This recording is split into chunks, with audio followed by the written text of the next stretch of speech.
Hi there, and this is Spoiler Heavy. And this is not a typical Scream review. That's not what I'm doing. But you will get my thoughts on the film as we go through here. But I'm answering a very simple question, and that's remember this is spoiler. Spoilers are coming. There's no like buffer here. Spoilers are coming right away, especially because we're answering a certain question.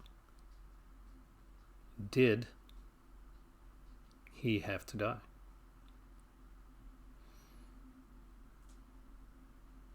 That was your last chance. Did Dewey have to die? In order for this franchise to go forward, yes, he did. David Arquette is a fantastic actor, and he gets the quirks, the mannerisms of Dewey extremely well. He's really good at playing these really uniquely different characters and different roles. But the thing is, if they're going to do a franchise, if this was a last film and this was the end of it, then maybe not. But if you're going to go forward, if you're going to requel it, and you're going to go forward with this franchise, if you want to go anywhere without becoming into really, really different territory, without going basically recycling everything over and over again to the point where it gets watered down and the name means a lot less than it should. Because let's be honest here, the Scream franchise, it's been a pretty good franchise so far. Scream was still, it's the top of the franchise. Scream 2 is good. Scream 3 I have issues with, but it's still entertaining to watch. And Scream 4 really actually really enjoyed. And how does this one compare? It's the best since the original film, because it gets what the original film was doing, but as a sequel, as a film that's going to move a franchise forward. One of the problems that we had with the franchise Scream, and what's one of its positives in the beginning, we were dependent on these legacy characters that would come back again and again. Somebody's going after Sidney. Someone's like jealous of Sidney. There's only so many people that can go after Sidney. Like literally, like pretty much almost everyone in her life has been killed, except for the legacy characters and some characters that you don't see or just mention off screen. Oh, hi there, Mark. So you can't go forward any further with these characters, not realistically. And to be honest, Neve Campbell and Courtney Cox and David Arquette, I've grown and they do other things. It's been not the easiest to get Neve Campbell or some Courtney Cox to come back, and that's not them dissing the fans or anything like that. It's just that they have careers and lives, and there's other things that they're doing. There's only so much Sidney Prescott or Gail Weathers that's going to realistically make sense. This is not a TV series. This is a series of films. And if a franchise is going to move forward, what it has to do is at some point it has to give a leap of faith and give us characters that are strong enough to take over that franchise, to put it on their back and say, okay, we're going to run with it. And this was not Sidney's movie. This was not Gail's movie. This was not Dewey's movie.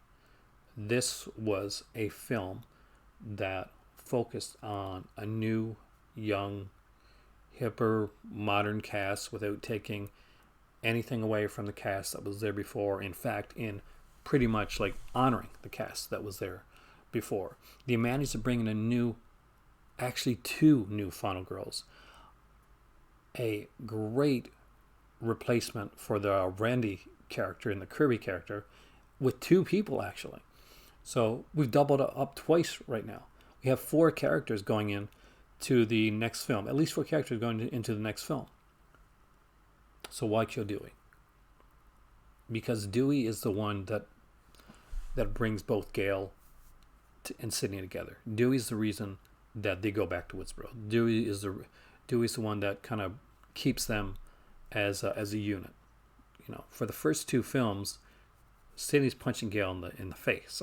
that's how it's going, and they have a tentative relationship throughout. Even in part 4, the hug for Dewey that Sidney gives is a much more, than would be for Gale. Sidney's known Dewey all her life, and Dewey's that one connection to her best friend who died in high school. By taking Dewey out of it, we now have taken the real, because where Sidney is is considered kind of the main character in the film and the one that things happen around. By making this film not about Sidney, having the killer having nothing to do with Sidney, but actually having to do with the fictional film that's based on Sidney, is the stab film. What we do here is we kind of remove that, and there's a great sequence when Dewey dies, and the killer says, "It's been an honor," and that hit home, because that's not just the killer saying, "Oh yeah, I killed a legacy person. I killed one of the main ones." That's literally that's them saying to the viewers and to David Arquette, we're thank you for doing this. Thank you. You didn't have to come back. Thank you for coming in. Thank you for passing the torch. This has been an honor. What you've done for us right now has been an honor. And it has. This is exactly what you need to get this film to go forward. It was a film that hit on the requel aspect of things. Basically, it could take aspects from the other films and kind of move them into a new direction for a younger audience, and not just younger audience, but people to see it through new eyes. So there's a lot of things that throw back to the original film, but it doesn't ape or copy the original film. It does it in the correct way, probably better than I've ever seen this done before. And it doesn't do the one thing that I was concerned about. So I, getting the Star Wars thing, right? So I'm a Star Wars person. I'm a Star Wars kid. I grew up with Star Wars. When I got to see Force Awakens, when J.J. Abrams did that thing, I dug it, man. And I'm glad that he's done what he's done, because it's course corrected and brought things back to, so for anybody that hadn't seen Star Wars before, or just were coming in then, but what a great place to come in, because he's bringing back kind of the feeling of the original film. My concern was that that's where he's going to take it, and he wasn't going to go forward from there. It's okay to ape and to go with the stuff that happened before. It's a feel-good feeling. Because this, I remember this, and I remember this. That's fantastic. But there's one problem with that. Once that's all over, you have to have a place to go. You can't do what, and you can tell by the end of the film that this is not where they're going to go when it comes to the future. You can't fall back on the same tropes that made the other film successful. You have to do your own thing. You have to have the confidence enough to pave your own way, to not give in to the toxic fandom. And that's kind of where this film goes. It lets you know pretty much, by the killer's reveal, and the reasoning for the killer's reveal. And some people were iffy on it. They said they weren't sure about it. They weren't sure the way, if that was the proper reasoning, or if these were the right people to be the killers. I think, this is a spoiler one, I think Jack Quaid was fantastic in this movie. He did a great job, and he was so good at being the nice boyfriend that, honestly, I knew it, but part of me kept saying, no, it's going to be Tara. It's going to be Tara. He's just, this is it's not going to be the boyfriend role, but then they spun it around. So, but it's different. I really thought that Amber was fantastic. And her character, I was iffy on at the beginning of the film, and I liked the play back and forth the seeming hatred between Amber and Richie. The two killers of the film. The kind of in one sequence they point the finger at each other. It's so well done, and I guess I should have really thought of them because that's when Amber was at her best. Was her playing off of Jack Quaid's character of Richie, and so when they're revealed to be the killers in the film, it's a bit of a you get a bit of a sigh there because these are two actors that can play well off of each other and can and don't mind going for it, and they both tend to go for it. By the way, Skeet Ulrich coming back as the the spectral kind of the ghost, the image, the psychotic images in this in Sam's mind. It was a fantastic idea. Having Sam, the hero, be somebody that you can't quite trust. She's, if this was her just telling the story, she's sort of an unstable narrator because we're given somebody that we have to invest into, a hero that she's not as solid, or not even, she's definitely not as mentally solid as, say, Sidney Prescott was in the first film. She's haunted by her father that she never really got to meet because Sidney killed her dad because her dad is Billy Loomis. Now, that being said, not the only cameo. There's a lot of voice cameos in this film. Drew Barrymore does the voice of the principal. So if you go back and watch it again, just listen when the principal speaks over the loudspeaker. That's Drew Barrymore. Listen to the party. There's some voices from guests at the party. You're going to know them. Trust me. Just go through the party again. I love this film. I now easily place this as the second best film in the Scream franchise.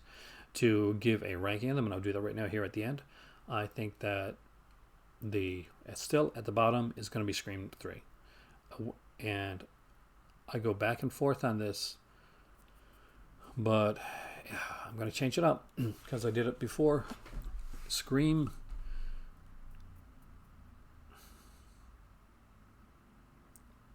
2 is going to be in fourth. So Scream 3 is in fifth place. Scream 2, no, we're going to put Scream 4 in fourth place. We're going to put, there's 5 of them, right? What do we got left? No, there's 4. Wait a minute, there's 5. So I'm missing something here. So Scream 1, 2, 3, 4, and the new one. So last place is Scream 3. Second and last place, and by the way, I love all these films. So even in last place, you're still an entertaining movie to me.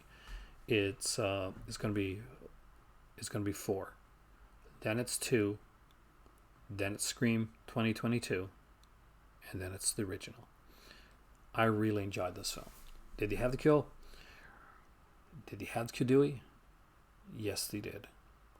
And by doing so, they did the one thing that I and a lot of people weren't, I don't want to say clever enough,